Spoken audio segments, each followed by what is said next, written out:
Classificação indicativa. Livre para todos os públicos.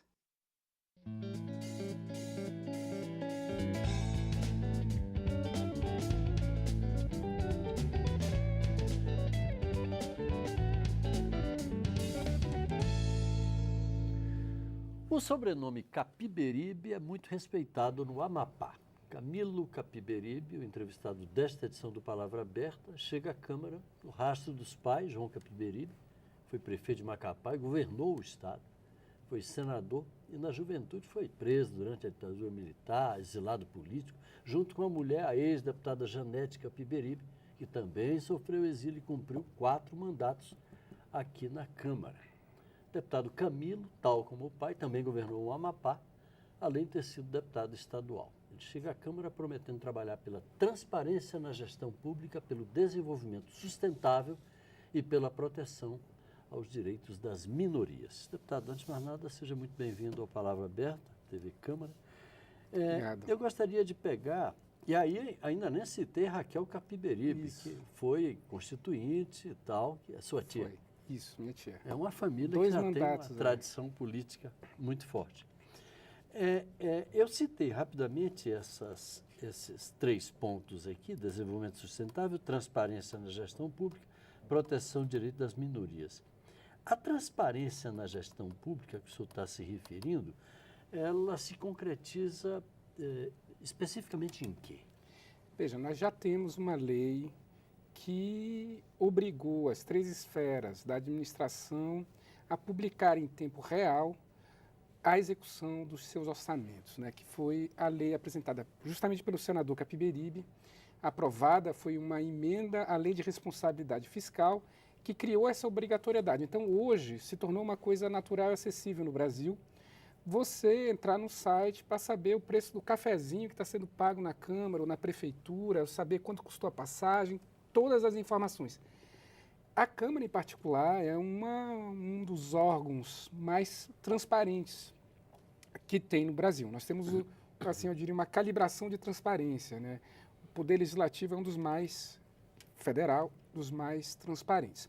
Mas eu estou falando de uma outra lei que tramita, que também é de iniciativa do senador, que nós estamos numa luta grande para aprovar, que é a Lei da Gestão Compartilhada. Ela foi aprovada no Senado da República e está na pauta do plenário da Câmara para ser já passou pelas comissões.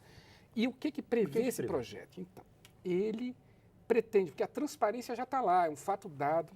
Depois veio a Lei de Acesso à Informação, que a presidente Dilma, então, editou. E agora, qual é a proposta? É você chamar a sociedade para fazer o acompanhamento desses gastos através dos aplicativos das redes sociais. Então, você tem, por exemplo, eu vou citar um exemplo, você tem uma emenda parlamentar. Eu poderia citar qualquer exemplo, o governo do estado tem uma obra específica com o recurso dele, mas eu vou citar a emenda porque nós estamos aqui na Câmara. Bota uma emenda para a construção de uma unidade básica de saúde no município, lá em Macapá, por exemplo. Você bota a emenda no orçamento da União, né? Por exemplo, nós estamos em 2019 para 2020. Colocou a emenda, a partir daí se cria um grupo de WhatsApp naquele bairro onde ela vai ser construída. E traz as associações todas e as pessoas interessadas passam a fazer parte desse aplicativo. É o compartilhamento na prática. Isso. Aí vai lá, a Prefeitura é a Secretaria de Obras que cuida, então a Secretaria de Obras tem que ter alguém para informar o andamento da obra, da licitação até a conclusão. É o Ministério da Saúde. O Ministério tem que ter, obrigatoriamente, um representante lá dentro. Qual é o objetivo disso? O senador, ele aplicou esse modelo e nas obras com emenda dele, que teve gestão compartilhada, sobrou dinheiro. Então, do que nós estamos falando? Nós estamos falando de prevenir a corrupção, não apenas de correr atrás quando o leite já está derramado. Então, o objetivo da gestão compartilhada é exatamente esse. E nós trabalharmos maneiras de engajar a sociedade, porque não adianta só se indignar quando a notícia sai de um escândalo que acontece. É a velha história, não pode reclamar se o condomínio vai mal se você não participa das reuniões de condomínio. Exatamente. É porque a cidadania ela não se esgota no voto. E tem sido um grande desafio mobilizar a sociedade. Mas como essa agenda especificamente, tanto que a gente vê um movimento muito grande, muitos parlamentares foram eleitos com o discurso do combate à corrupção. Mas assim, a corrupção, o combate não é só a polícia na rua. A gente tem que trabalhar, claro, a polícia na rua também é importante. Mas é preciso ter a prevenção com a participação da sociedade. Bom, deputado, proteção dos direitos das minorias parece ser uma bandeira antiga do seu partido, o PSB, como de resto de toda a esquerda brasileira, mais especificamente. O senhor tem algum ponto dessas minorias, sobretudo ali da sua região, pela qual o senhor tem um cuidado especial? Veja, no Amapá nós temos assim... Índios? Temos índios, quilombolas, temos assim ribeirinhos, populações tradicionais que precisam muito de um olhar do Estado, no Estado poder público. E assim, na minha avaliação, essas populações, não só existe, isso é um fato comprovado.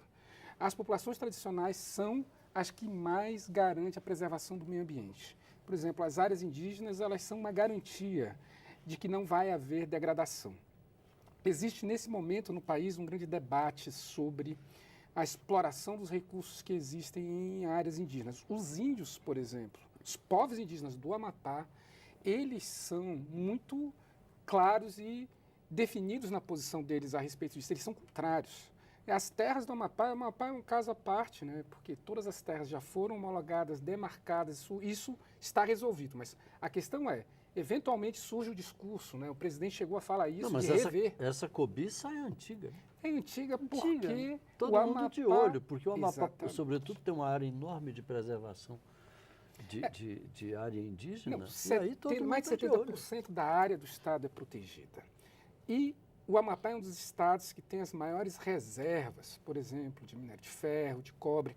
E aí nós tivemos com o ex-presidente Temer a renca, que houve uma tentativa, houve um movimento para liberar a exploração dos minérios que estão lá embaixo, lá no Parque do Tumucumaque ou em aldeias indígenas. Então, os índios têm, mas tem uma outra categoria que eu considero igualmente importante, que são, por exemplo, os castanheiros. Nós temos lá no Amapá reservas extrativistas, né, assentamentos, projetos de assentamentos extrativistas, e eles lá, eles têm um papel muito importante. No entanto, o produto que eles comercializam, não existe uma política clara de, por exemplo, De preço. preço mínimo. Exatamente. Então, um ano está bom o preço, eles têm uma condição melhor, no outro ano eles não têm uma proteção. No entanto, eles estão permanentemente trabalhando pela proteção ambiental daquelas florestas, protegendo as castanheiras. Interesse deles. Interesse deles, que é o nosso interesse. É isso que a população A área brasileira do tem que entender. desenvolvimento sustentável, só para a gente fechar, eu conheço um pouco o Amapá, aliás, recomendo quem nunca foi ao Amapá, vá, é um estado lindo, muito bonito, muito preservado de área. Ali, Macapá, aquela orla de vocês, é uma maravilha, né? As margens do Rio Amazonas, é uma área muito bonita. O problema da sustentabilidade, além disso que o senhor se referiu, o Amapá já enfrenta problemas sérios, por exemplo, com mineração? Nós enfrentamos alguns problemas, sim. Nós, em 2013, nós tivemos, por exemplo, a queda do porto. Nós tínhamos um porto que foi construído pela ICOME para o escoamento do manganês. Serra do Navio, né? Em Serra do Navio era a mina, e aí eles construíram uma estrada de ferro que está desativada, que levava para Santana, que é o segundo maior município, de lá embarcava num porto, o manganês. Isso foi desativado nos anos 90, a ICOME fechou. Quando foi em 2005, o Ike Batista lançou um programa de ouro, né, em Pedra Branca, quase chegando em Serra do Navio, e um de minério de ferro da MMX.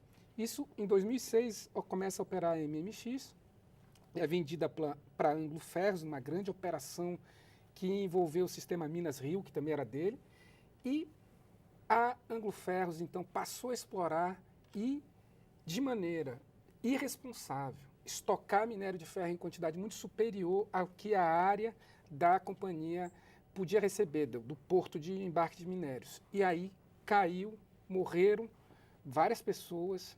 Nossa. Nós tivemos um desastre ali. Nós já tivemos contaminação ambiental em Santana também, na Vila do Elesbão. Então, assim, os impactos da mineração são grandes. Mas isso não significa que, apesar de eu defender o desenvolvimento sustentável, que eu seja contra a mineração, hipótese nenhuma.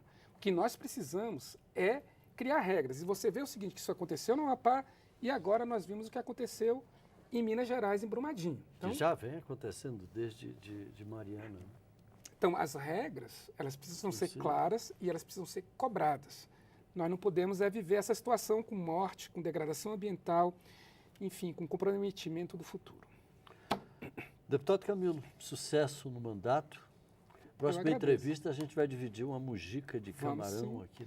E também a pupunha que já me cobraram, uma pupunha cozida com café. Um cacho de pupunha.